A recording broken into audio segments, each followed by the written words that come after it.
বাংলাদেশ শুধু একটি স্বাধীন দেশের নাম নয়, এটি একটি সম্প্রীতির প্রতীক। এখানে ধর্ম আর সংস্কৃতি চলে সমান্তরালভাবে। একটি উৎসবপ্রিয় জাতি হিসেবে আমরা বাঙালি যেমন মেতে উঠি ঈদের খুশিতে, তেমনি 31st নাইটে আতশবাজির আলোয় রাঙাই রাতের আকাশ। পুজোর ঢাকে যখন মাতোয়ারা হিন্দু সম্প্রদায়, তখন ঈদুল আজহার ত্যাগের মাহাত্ম্যে বিমুগ্ধ হয় পুরো জাতি। এদেশে আজানের ধ্বনি যেমন হৃদয়ে গ্রহণ করে অমুসলিমরা, তেমনি পুজোর শঙ্খ উলুধ্বনির আনন্দ ঘন পরিবেশে শ্রদ্ধা রেখে পাশে থাকেন মুসলমানরাও।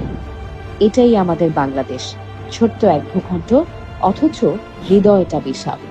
ইসলাম ধর্ম শান্তির ধর্ম। আমাদের প্রিয় নবী হযরত মুহাম্মদ সাল্লাল্লাহু আলাইহি ওয়াসাল্লাম সবসময় সাম্য, সহানুভূতি ও ভ্রাতৃত্ববোধের কথা বলেছেন।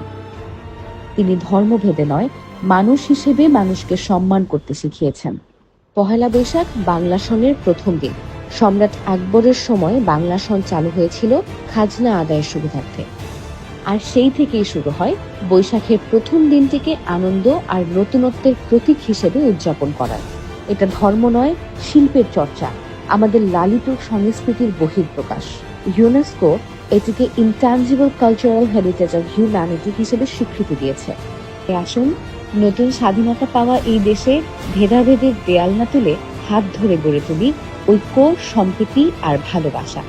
ধর্ম থাকুক বিশ্বাসে, সংস্কৃতি থাকুক উৎসবের রঙে। শুভ নববর্ষ।